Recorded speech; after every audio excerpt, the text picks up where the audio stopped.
Now, hello and welcome. This episode of I Taught English Abroad, I've got Benjamin Robson here speaking to me, who you might also know as English Life with Benjamin, if I've got that correct. Benjamin, you're someone who absolutely fascinates us, and we're going to talk about a range of different subjects. But the one thing I have to ask first of all is, how are you? I'm doing very well, thank you. Thank you for having me on this podcast. It's a pleasure to talk with you and to discuss a little bit about the journey and the story. Excellent, excellent. That's. I mean, you've passed the first question, so we can we can carry on there. So, We're making progress. exactly, that's it. So before we kind of delve deeper into the sort of the finer points of your career, and there's a lot to talk about there. It's gonna be a really good listen, I'm sure. But I'm fascinated to know, was it always the plan to work abroad and to be an English teacher? What did you want to be when you grew up? Absolutely not. It definitely wasn't the plan at all, and life just kind of brought it into my path. My passion was first and foremost sports, and I think, like most teenage guys, you want to be a football player or some sort of sports athlete. So that was Hmm. my plan. It didn't go as I expected it to, and I reached a point in the teenage years where I thought maybe I'm going to need a backup. And that kind of went hand in hand with wanting to experience a new culture, learn a new language, and also move away from London. At that point, it wasn't permanent, but it was in my mind to at least do it temporarily. So they kind of came together, and the idea of teaching and working with people, communicating with people, and also having the opportunity to work in English rather than Spanish or German was a really appealing idea at that time. So that was what brought me into it. And I must say, I couldn't have imagined at that moment the journey that has taken place. Hmm. Well, I mean, we're just going to talk about that journey, but before we get there, I kind of wanted to know, a lot of the people that we speak to who foster ambitions to travel abroad Yes. and have a similar kind of life to you've had, often kind of come from family backgrounds where there's a kind of there's a difference in cultures. There's different kind of nationalities in the background there. I just wanted to know, what was your childhood like, and did you always kind of foster those ambitions to see the world? And at what point did teaching kind of meet that?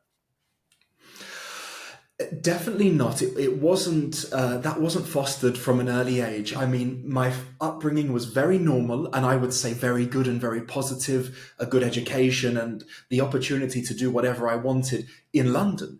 Um, Mhm. on from my father's perspective, he was probably the more of the traveler, and he'd lived in a couple of different places, and he always wanted to live in another country. So if I had to pinpoint where the spark came from, it would probably be my dad.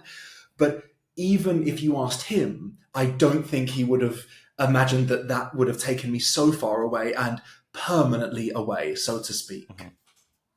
That it makes a lot of sense, and the people can say things like, "Oh, the apple doesn't fall far from the tree" when it comes to sort of traveling around the world and career ambitions, that kind of thing. But I think that's very sort of Definitely. that's a very distinct thing. Now, it's interesting to Yes. see how some of your experiences, and we'll get into more of your experiences, but they've influenced the lessons that you give and the types of lessons you give. And I think that's a universal thing. We've spoken to Definitely. teachers who have all sorts of backgrounds, and they have areas of expertise that relate to their own life. So, with that kind of in mind, you have class options on your website focused on football coaching and sports coaching in general. You touched a little bit about Yeah. that in the first question, but I want to kind of dive into that a bit deeper. Why is that a particularly important area for you, beyond kind of the sort of normal ambitions of wanting to be a Premier League footballer? Definitely. For me, I felt like it was something that could have been a niche, so to speak. I tried to always follow my passion and then also think about what services I can offer to the world, to the public, to whoever. And Mhm. sports and football coaching was naturally easy for me. It was something I enjoyed, and it was something that I felt that I was good at without too much extra studying or effort. So I tried to combine the two together. I can't say that the football coaching, the teaching is a big part of my business nowadays. But in the Mhm. beginning, I was just trying to find my way through and to find some avenues that would give me new opportunities. Sure. I mean, and in my daily life, I enjoy keeping fit. I enjoy, eating healthy food. So I thought, well, if I can impart things that I have knowledge of and things that I'm good at and put that into the English teaching, maybe we have a winning formula. Hmm. Excellent. I love that. And you're also we'll try that again. Of Okay, course. cool. See, I tell people in advance, like, oh, we can do bits again in case it's, for the edit and all that kind of stuff. And I think guests always assume I'm going to be a consummate professional, but no. So I feel you, man. I feel you. so I'll just give myself a wee second there. Okay, you've been here before, and you can do this. Right. Um, Great. So you're also a practitioner of business English lessons, and obviously you're someone that started your own business. So like the football coach and that kind of thing, it kind of relates to your personal experience, but it's also an area of expertise, and it's something that a lot of learners want to learn. So, just starting your own business as a tutor, did that help to inform that particular course option, or did you already have kind of expertise in business that you could bring to the teaching table, if you like? I was kind of thrown in at the deep end, let's say, a few years ago, Okay. moving to Valencia, Spain, and trying to find my feet. It was very much get as much experience as possible, find opportunities, gain experience, and then move on from there. So, working with certain academies and institutions, it was very much, Benjamin, you're English, you have your, qualifications, you speak quite well. We will give you these different challenges, Mhm. being, Cambridge preparation, IELTS preparation, but also business English. So I was thrown in at the deep end in Valencia. I would go to the business park, which was a little bit outside of the city, with my British car, and I would go to the different businesses trying to help them. That was the beginning. Nowadays, it seems more just of a natural request from students. They are busy professionals. They want to improve their careers. They want to have more possibilities in the future. And hopefully, I'm able to support them in some way. But I wouldn't say the trigger was me starting my own business. However, definitely it lends a helping hand with regards to the classes. Mhm.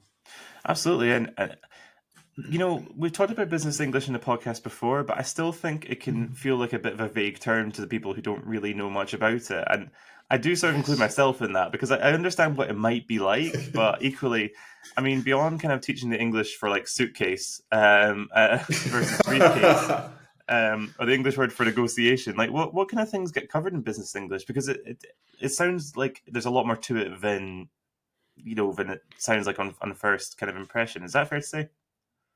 I would definitely agree with you. I think I have two completely different experiences. The first one was in Spain, where it was this company has hired us. We need you to do negotiations. We need you to do phone calls. We need you to do meetings. And you're basically just trying to teach vocabulary for those meetings and Hmm. do role plays. That was my memory of that, which worked. However, nowadays I feel it's more of a mm, analytical approach, meaning observing what the student lacks, what the student's weaknesses are, and then just Mhm. trying to give them that. Maybe it's just that the words that they use are not professional enough, or maybe they make a lot of grammar mistakes and that makes them sound less businesslike. So I think my approach to business English now is more of a analytical approach, whereas before it was just these are the requirements, try to deliver them in the best way possible, regardless of the weaknesses of the students. Maybe the students knew all of the expressions, but that wasn't what they really needed at that time. Mhm. And so I'm kind of fascinated to know about what happens after those business English classes, if you don't mind me asking. Like, in terms of the feedback, do people email you and say like, oh, we managed to get this client, or we managed to get this partnership going, or is it that kind of thing? Am I imagining the right ideas, or? It's quite surreal for me to share that because there are some moments. I won't exaggerate and say that there are tons of moments, but a student said at one time that one expression that we learned, he used that in a negotiation and he ended up getting a better deal. Oh, I okay. found it hard to believe. I don't know whether he was just telling me that to make me happy, but I'm gonna like to believe that it was true and that there are some positive, there's positive progression from the classes that we hold. You get some very modest people in this podcast. I'm going to include you in that too. I'm sure it was very meaningful and very important for that particular client. Um, so you touched on it a little there. You went to Valencia in Spain, and if I'm right, you're based in Hamburg now. And also the light is Correct. bouncing off my face. I'm sorry, that's really distracting. Um, but you're based in Hamburg just now. So where is kind of English taking you? Is it taking you to those two places, or have you travelled around and sort of found that, oh, these are the cities I like the best? Or what's the sort of travel experience been like for you? I don't think English has taken me specifically to Germany or to. It did take me to Valencia, but it was a secondary reason. The reason I went to Valencia was I felt like it was a good starting point in terms of not as expensive as Madrid or Barcelona, but Mhm, also by the beach, sunny most days. It was like a good starting point that allowed me to develop the teaching English as a foreign language. mhm. Germany, however, is due to my wife being from Germany. So that is the All right. secondary inspiration or reasoning. Mhm, If I go back to your question as to where English and teaching has taken me, to be honest, everywhere. I think if you're able to create the right setup for yourself with the right studies, it can take you wherever you want to go and you're not limited, especially nowadays when you don't need to be based in one city to give classes. You can be anywhere in the world. And it's taken me to Finland, it's taken me to, other places from the qualifications and then from the social media and the experiences. mhm. Great. And we're going to get a little bit more specific about some of the places you've been in terms of English teaching. So we talked a little bit about Valencia there, and now of course you live in Hamburg. You're married and you're living in Germany. Um, I want to ask first because Spain is a really, really popular TEFL destination. It's a place that a lot of our students are kind of interested in going after they've achieved their qualification. So, how did you find Valencia in terms of teaching? Because you touched on some of the opportunities you had there. There's some good solid evidence to suggest that coastal areas of Spain have significantly better English proficiency and better, like a higher demand for English. Did you find that to be the case when you were actually there? Yes and no. I would definitely agree that there was a high demand, 100%. And I would say that depending on the age range, the English is better or worse. The youngsters from, 4, 5, 6 years old till early 20s or 30s, really, really good. I think that's probably down to the YouTube contact, the music, the video games. Hmm. The older generation, it really depended on their background, what work they did, and how much traveling they did, and how much contact they had with English. Hmm. I think it was an excellent place to begin. It was, relatively cheap, which I think is important when you're starting out and trying to get a foothold in this business. And there Hmm. were many opportunities. However, on the flip side, there's also a lot of competition. So you're fighting, that battle with many other expats from English-speaking countries. There were, so many Irish citizens, so many South African, Australian. So it was an Hmm. incredible place to start. And it's just, I think, important to be aware that there is competition and there is, maybe planning needed before just jumping in at the deep end. Absolutely, and we talk about the kind of students that you were teaching and the kind of audiences that are there in terms of demand. So where specifically were you kind of teaching in Valencia? Were you working in schools? Because you mentioned you were working with businesses as well. Was this kind of freelance, or were you working with a company, or how did that kind of all work? It was all companies. So the Mm, first situation was I was hired by a company within the first week or so of landing in Valencia. Very lucky. I hounded companies with my CV and basically said, I'm English, I've got my qualification, take me now, but I have no experience. And one of them, took a chance. I had to do a test and an interview, of course. And I will say that was a full time position for, full time salary, and I was there a couple of months. I then mm, got an opportunity to move to the academy, which provided the business English opportunities as well as exam preparation stuff in the classroom. And I was mm, there for the majority of my stay in Valencia, and I really enjoyed that. I think I learnt the most there. It was very positive and supportive environment, and I was able to progress and not feel too stressed about the teaching experience. Hmm. And I didn't feel, I mean, there was a lot of advertisement for different opportunities, Facebook groups, websites online, and just, word of mouth in the community. So that was quite easy. And then the final opportunity was actually maybe a little bit of a step up, thankfully. It was a kind of head of studies role in a different academy in Valencia. And that was more teaching other teachers, kind of making sure students were happy with the experience. And that was, I think, very helpful when it comes to the business that I'm doing now. So different experiences in that time. Hmm. And what jumps out at me there from what you're saying is that, while it is competitive, being qualified, being eager, and being able to communicate means that there will be opportunities. So I think anyone listening who wants to do TEFL in Spain should really, really heed what Benjamin's saying here. Um, I kind of want to. I know the podcast is called "I Taught English Abroad," and it's all about English Yes. teaching.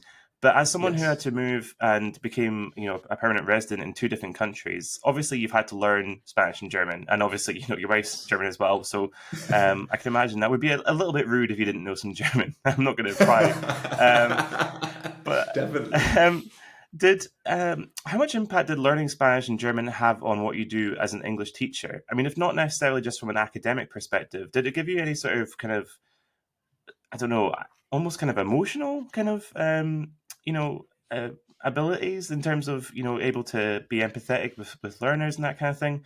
What did you find beyond the language from learning those two languages? I think you hit the nail on the head. And, us, people from whether it's England, Ireland, Scotland, Wales, the United States, we don't stereotypically have the best reputation for immersing ourselves in other cultures and learning other languages. Well, that's what people have told me anyway. Mm, And I think you're spot on. The ability to learn another language or a couple of languages and have that empathy for the student is completely different. You, in some cases, understand more the mistakes they're making because you can mm, compare the two languages. You are more patient, you are more supportive, you are able to do your job in a much better way because you have gone through the process that they are currently going through, and you realize that sometimes things just don't make sense. I speak better one day than I do another day. I can't get my mhm. head around the grammar. I would highly recommend that if you can, picking up another language, and especially if you're teaching students from that country and you know their language, it will make your job a million times easier. Hmm. It's one of those things that I guess like a seasoned TEFL teacher might assume to be the case, but it's not always knowledge that's necessarily kind of learned immediately. And I think people are going to take a lot from that. Now you've touched on exam preparation a little bit, and you teach IELTS preparation now amongst other exam preparation classes, certainly according to your website. And I'm not going to argue with your website. So when you've been based in other countries, did you find out much about why people were taking these English proficiency exams? And I was just wondering if you had any sort of particularly inspiring stories from doing that with students, because I'm gonna guess that there are. Definitely. I think three reasons jump out at me. One is for their own confidence or for their own, satisfaction and pride. Secondly, to study abroad or to study in English. And thirdly, probably for moving to another country where English is the first language. Most of the times that I get requests for these tests, it normally seems to be in quite a rush. People, are wanting their results quite quickly because they want to emigrate to England, Ireland, Wales, whatever, in the next six Mhm. months or so. So that leads to quite an intensive period of learning, but Yeah. many positive, experiences and stories with these students. And you know, most of the time they do achieve that because they're very motivated and dedicated to that goal. I think learning another language, and if we focus on English in this case, they need to have that commitment and that motivation to really be consistent for a long period of time. And when you speak about the IELTS or whatever, that's the perfect ingredient for getting them to achieve it and move to another country. Mhm. Absolutely. Now, I want to ask about, we talk about the kind of things that you cover, but I think something specifically I wanted to ask is, how would you describe your own style of teaching? And how did you come to Oh. that particular style? Were there any sort of influences that you had, any teachers that you watched and thought, oh, that's really good, I'm going to try and use that? Or was it sort of just you gradually found your own kind of groove, if you like? This is all my opinion, but it may not be true. So we will see whether people agree. But That's I like podcasting. to think That's that's it. I like to think that it's dynamic. I think one thing that we touched upon earlier when we compared business English in Valencia to what I do now, which is I don't like to follow a textbook just for the sake of it. I like to try and analyze what I think the student needs, which is not always what they say they need. Sometimes they don't match up, and try to give them what I think they're missing, whether that is a lack of vocabulary, a weakness in their grammar, or something else. And I would say that I should have started with creating a good environment. I think that I try to make a, safe, calm, relaxed, and confident environment so that they can be themselves and then let their English come out through being themselves. Because the thing that I have seen the most, in my opinion, is so many people that are shy, lack confidence, timid. They feel vulnerable when they speak. And it doesn't need to be that way. It shouldn't be that way. Maybe they've had bad experiences in school with English teachers who only made them do grammar exercises and not speak, or maybe people have made fun of them. So that's something that I've really tried to focus on. And I guess that comes from learning Spanish or trying to learn German is I feel that lack of confidence when I'm speaking because I know my accent is not like a Spaniard, but I have to communicate. And if yeah. I feel confident, I don't think about my words so much. But if I'm nervous, I make so many mistakes because I'm second guessing myself. hmm That's a really, really interesting point. I'm not actually sure that's come up. And I mean, we've done 5 series of this podcast by the time that this episode comes out, and the stuff things about like embarrassment that never really comes up, and it's got to be something that a lot of people go through. And Yeah, we talk about kind of travel, and we talk about what people go through, and that kind of leads us nicely to the next question. So we're going to talk a little bit later on in the break about the kind of travel that you do for work, but I sure. mean, was your idea always to have the sort of travel and working parts of your life to be mutually exclusive? I mean, you've got your own business, you could teach classes online and in person. What's the sort of main kind of focus for you? You talked before about the different places that you've been. Is that a major motivation, or do you find that you meet lots of people from all over the world by doing classes online? Kind of what's your kind of scope there, really? Definitely.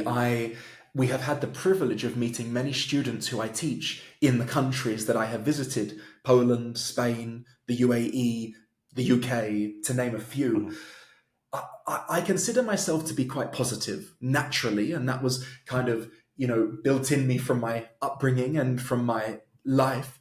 However, when I started this, I would say I had this as a goal to be able to be really flexible, to explore and to continue the business. But if you had asked me at that moment how confident I was, 10%, 15%, 20%, I didn't truly believe that it could be reached. hmm We touched upon earlier the fact that if you have the right qualifications and you have the right intention, you can make it a reality. And so I was always also looking for inspiration online. I was looking for people that had done this already to try and see the blueprints. And I mean, yes, it existed, but maybe not in the way that I wanted it to exist. Even though I love traveling and I love seeing the world, I don't necessarily like doing it with a backpack on, computer in my hand and then doing a class from any random cafe. I like to have stability. I like to have peace and quiet and calm, but also do my work from other places. So I hope that people can realize that that's possible. You've got to build up to that and you've got to get the right qualifications and the right knowledge, but it's doable. And I would say my goals and my objectives develop over time. As you have new experiences and new knowledge, then your thoughts about the future change a little bit as well. Now, I want to talk about the in-person English courses that you do in London, because from a professional Oh, perspective, it makes absolute sense. London is a huge city; it's massively multicultural. Um, but does it also kind of function as a way of keeping you anchored to your home city? Because I know that a lot of Londoners have a really deep affection for where they're from, but that doesn't necessarily stop them from wanting to travel the world. Is it kind of a nice is it a sort of nice thing that you get to kind of come back and do those classes? Because I think anyone in the world would be like motivated by the idea of having a couple of weeks at home. Did that factor into your mind at all? Yes and no. Okay. Definitely, it does to some degree. However, my family situation is not regular. Let's say I do have family at home, Mhm. but my mum passed away, for example. So Oh, I'm that sorry. it takes away. Thank you very much. It's okay, but it takes away certain anchors that you once had there. Mm, So I definitely do enjoy. I love the fact that my job brings me back to London, to the UK.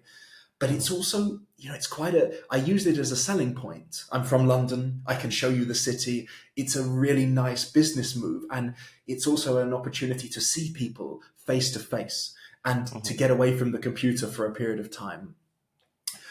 I do love going back, and I would miss it if I spent a quite a long period of time away.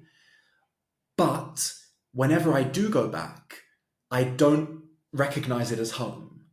I recognize it as a past home and a part of my life in the past. And I can't say that I recognize Germany as home, but I feel like London was my past. It is part of my present, but it's not necessarily a place that my heart belongs to, that I need to stay entwined with forever. It mm. it just makes sense from both sides at this point in time.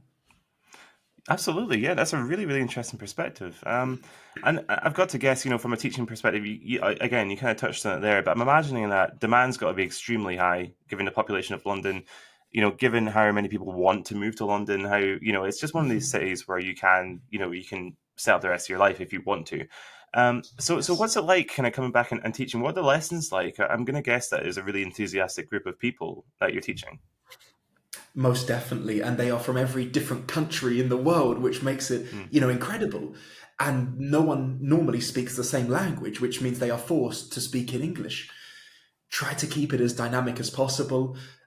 We have the next course in April. We have 12 spaces, and they are full, which we are very grateful for that to be the case. And students from Spain, Germany, Brazil, Colombia, Switzerland, France. So it's a lot of fun. And I think one of the biggest things about this job and what it gives you is an awareness of the world, an awareness of different cultures, an awareness of different ethnicities and backgrounds. And you learn so much. You teach them as much as they teach you. So mm. it's really beautiful and really, really positive and exciting, I would say. Mhm. Um, and I'm just wondering, there, as someone who, you certainly look more youthful than I do, so I've got to, make certain Not at assumptions that, all. well, no, you do, it's fine. But I as do someone have a who's good light, maybe, Ewan. I have a very bright light. you'll see in the clips, listeners, you'll see. Anyway, so as someone who's as passionate about what they do and as passionate about the places that you move to, you speak about both Valencia and Hamburg with a great deal of affection. But equally, I think when a teacher moves for the first time, as you did to Valencia, there's, I think, probably 99% of people are going to feel homesick to some kind of degree. And that's something that I've actually written about relatively recently. So I wanted to get your perspective and maybe some advice. What would you recommend for TEFL teachers who might feel homesick after their first big move or even their 13th big move? Hmm. Great question. And I cannot give the perfect advice when it comes to being homesick. The only thing I can say is that when I moved abroad, I had a time frame in mind. So I knew that I wouldn't return home just because I was suffering, but I thought that it would take me at least 2 years to feel comfortable.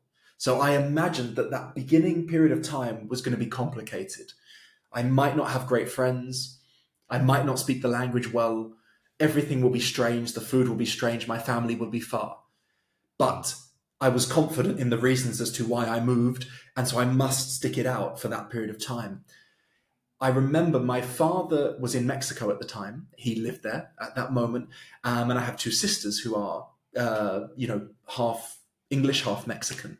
And I mm, visited them, and I went there for 2 weeks, and I had a stopover in Los Angeles only because it was cheaper to get to Mexico indirectly rather than directly. Yes. And when I was in LA, I didn't want to move to LA, but it was like, oh, this would be so much easier. But why don't I just, escape the vicious circle that I'm in and go somewhere where I can speak in English, I understand the culture better, and just enjoy more. And my dad reminded me, you need to finish your time. If you reach the 2 years and you still feel the same way, think about it. But don't just throw in the towel because you're feeling discomfort in the beginning, because it's a guarantee that you're going to feel uncomfortable. And nowadays, we're so well connected. We can speak on Zoom, WhatsApp. We can even fly back if we're willing to travel with Ryanair. So Well, that there was goes our my Ryanair thought process. sponsorship. That's, Did I say Ryanair? Please cut that out. it's all fine, don't worry. No, it's so essentially, kind of, if I'm understanding you correctly, it's about kind of, yes, in the short term you might feel a certain pull to home, or whatever home represents, but it's about kind of thinking long term and realizing that the moments where you're going to be enjoying yourself are longer than the times where you're feeling a bit of a kind of pull home. Is that a fair Yes. assessment? I think so. And I think you've got to think about the bigger picture, even if you are 18, 19, 20, 21. Even if you're just starting out, you've got to think about what you value the most and what you want to take from it.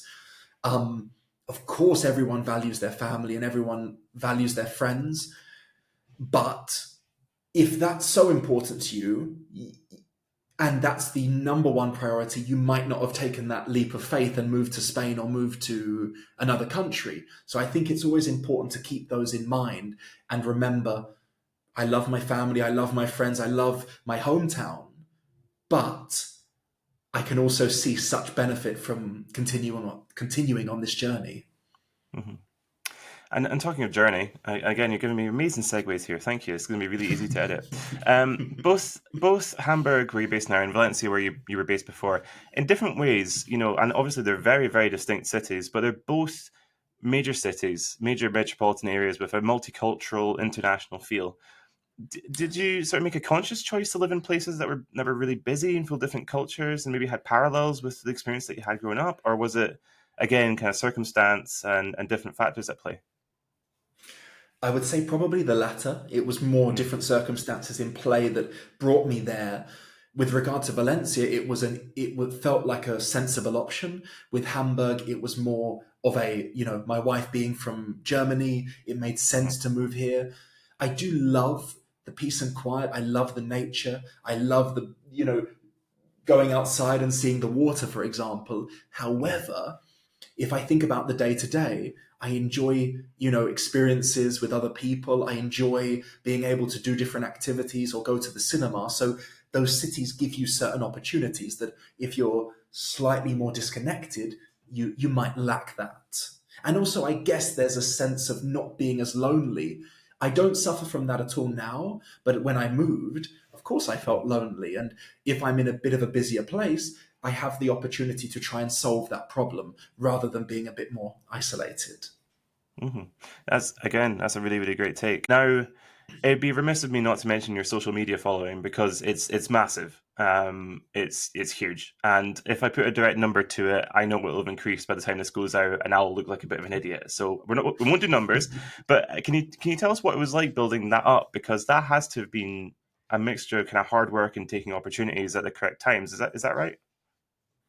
Definitely, I would say so. Thank you for the introduction. And Sorry. it was, no, no, it was beautiful and needs must, let's say.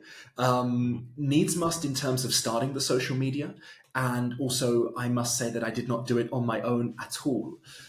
We started after COVID, well, actually, when lockdown started, because there were two options: move back to London because the money was going to run out very quickly, or try to find students online because we were not allowed to leave our house. And TikTok was the first port of call. That was the first introduction into social media. And I started trying to record videos. And there has been an incredible improvement in my ability to speak in front of the camera if we compare then to now. I hope no one sees any of the old videos. Um, and I was editing and putting them up, and TikTok was very organic at that time, and many people were getting great reach. And so Mm, at that time, that was my girlfriend, now my wife. She wanted to support me, and she had studied in business and management and social media, and also she saw my lack of ability of putting good colors and fonts and designs together, and gave me a helping hand. And that was how the, let's say, more professional aspect came into play. And since mhm, then, we have continued churning out content on a weekly or daily basis. And I would say the key is that we enjoy it. We see a mm. future with the online social media, and we enjoy working together and creating things to share with the students. So those would be my takeaways for success. And the reason why there has been a transformation, I think, is the key to succeeding on social media. You must continue improving, adapting, and trying to understand what the students or the audience are, looking for when it comes to Mhm. content. Absolutely, and as someone who's obviously as switched on as the two of you are in terms of what works in social media and that kind of thing, I'm just sort of wondering, kind of in this in a sort of more practical sense, and I know listeners will want to do their own kind of version of this. When you Yes. plan content for, let's say, a period of a week or 2 weeks, is it a case of kind of working ad hoc and thinking, oh, this would be good? Or do you sort of plan it out like well in advance and, shoot a bunch of videos in one day and kind of schedule them? Or how does it work without giving away any, secrets, Of obviously? course. Should I tell you the politically correct answer, or the truth? Um, I feel like the truth would be a more sensational clip, so let's go for it. The truth is that I am very much, we need to record videos. What are we going to do? And then we look at each other and we think what will the best idea will be. Hmm. I think her idea, from a more, professional, observational type of way, is let's have a plan for the week and the month. And we know that, okay, we have more time on a Saturday or Sunday, we'll record it and then edit it throughout the week. Mm, But it doesn't always work out like that. At the moment, we have a nice collection of videos that we can upload. However, there are moments where we have nothing and we just have to think of ideas. We take inspiration by scrolling, and we also think, what videos did well? Why did they do well? And how can we take the essence of that video but turn it into something fresh without copying what someone else has done? Of course, mhm. everything has already been done in one way or another, but if you just try and say that got a million views, I'm going to do that, it's not going to work. So you've got to make it, I think, authentic to your style and to your own thoughts. Mm. And with having such a a widespread following and having so many people tuning into what you're doing, has there ever been a particular interaction or someone getting in touch with you where you thought, oh my goodness, that's surreal? Like, has anything really surprised you? Is it? I mean, obviously, has anything surprised you that we can actually air? Yeah. You'll be the judge of that after this next few seconds.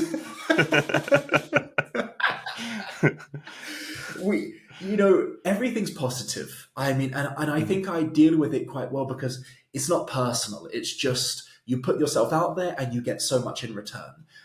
mm. You get many inappropriate messages, many. Well, You get, there have been moments where I have been recognized, in the street, and that's very weird, because you can't imagine that happening. And you get the opportunity to sometimes actually meet your students who you have met or who have found you through social media. I I will never say anything negative, even if someone says something like, "Why are you doing an ad? Like why are you advertising your courses? Why are you advertising your classes?" As if mm, everything should just be free teaching content. It's nothing personal. I mean, everyone has their own thoughts. You are mm. welcome to that. And, if I advertise my courses or if I do collaborations, it's not every post, every once in a while. So it comes with the territory. Mm. Well, I mean, I had previously thought until that answer that you were the perfect person who would never advertise anything, but I guess that's where we Here are we now. are. Yeah, says the man who's introduced three adverts in this podcast. But um, obviously, obviously, the social media has obviously intertwined with your business in a pretty profound Yes. way. It's probably is it, I don't want to speak for you, but I would hazard a guess that it's kind of the number one way to get students at this point. And so, were you surprised at how kind of seamlessly the two intertwined, or has it ever sort of have those two factors ever rubbed up each other kind of in a less than ideal way, or has it all been one helping the other and it being a pretty holistic kind of experience? I think very positive, very holistic, and supporting each other. You know, I started it to get students. And obviously, we are very far from that now, but that was my only intention. It was not to get views or to collaborate with brands. I couldn't imagine that. It was just get 10 students, earn a fair wage from those classes and continue living in Spain. So I think Mhm. that was a very positive beginning and it allowed me to continue organically. And if I think about advertising of the past, the yellow pages or radio advertisements, TV advertisements, those were how people would typically advertise their business. But now we are here on a podcast. We do YouTube videos, we do Instagram videos, and that's how we're trying to get our message out. And whether it's a designer fashion brand, whether it's a company or anything, I think everyone's trying to use social media to their advantage. And one takeaway that I really feel passionate about is there's a difference between sharing your business online and getting views. There are so many companies or people that have millions of views and so many followers. That doesn't mean that it will positively impact your business. That doesn't mean that it will convert into paying customers or loyal customers. And so in the videos that we do, it's about portraying us or myself in the way that we are so that you see the business when you see the videos. It's seamlessly entwined, I would say. Hmm. And in terms of kind of on a similar kind of thing, but maybe a slightly different route. Obviously, as someone who you put a lot of kind of yourself into the social media presence. So there's a lot of it is about things that you've learned and things that you've Yes. teaching interactions that you've had that you share again on an Instagram reel and say, well, this is what we did. And Yes.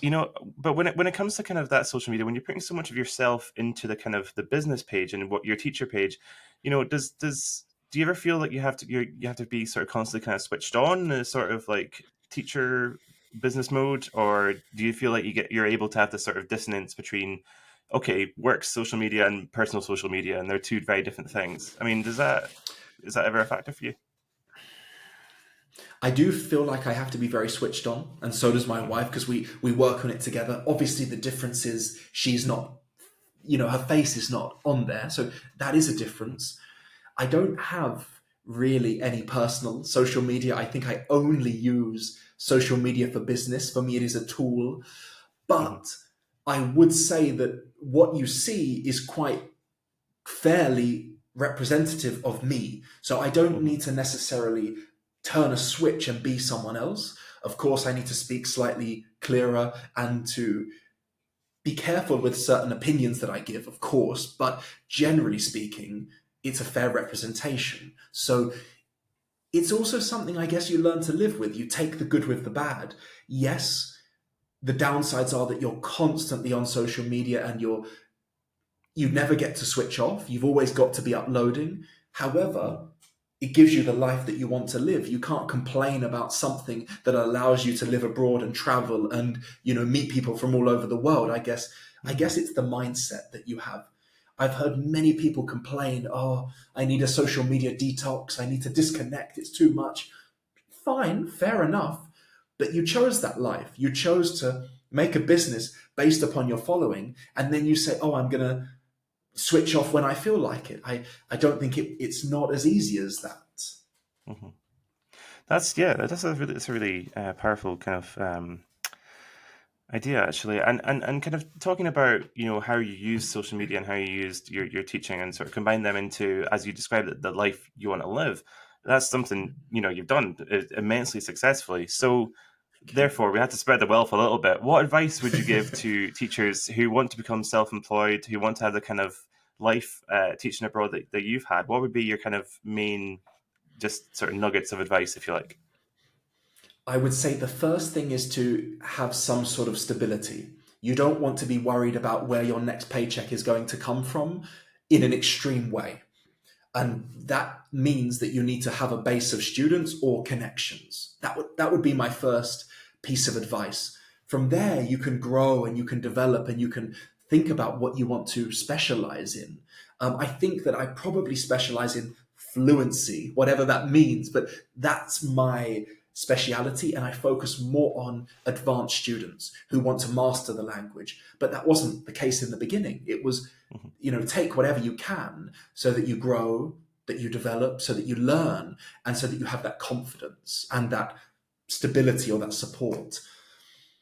That would be my big takeaway. I'm not going to say you must do social media because it's not necessary, but I do think you need either connections in your hometown, maybe, or the place that you're living, maybe with a local academy. Maybe you need to reach out to businesses, figure out what's comfortable for you, and then move forward from there. If you can do that, I think you will see that many more opportunities will come that you did not anticipate. For me, even if I have my desires and my goals for the future, that doesn't mean that they are going to come true as I think they are, but they could come true in an even better way, but differently.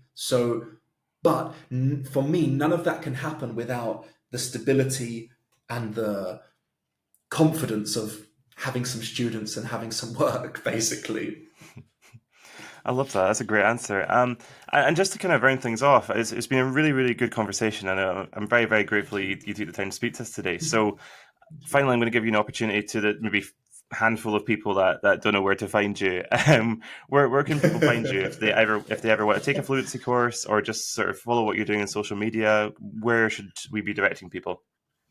Thank you very much. I mean, if you are interested, then it would be on Instagram or on YouTube at English Life with Benjamin.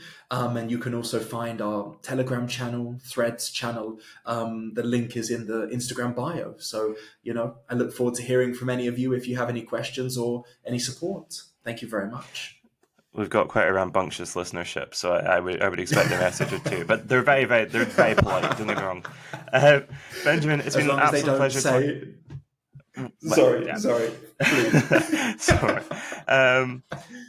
Well, yeah, Benjamin, it's been fantastic talking to you. Thanks so much for taking time to speak to us for the podcast. Thank you so much for the time. It was a pleasure. You made it so easy and natural, and I do apologize for, destroying your possible collaboration with Ryanair, but I'm sure there are better things around the corner. Yeah, propeller planes, maybe, yeah. Okay, great. Thank you very much. Thank you.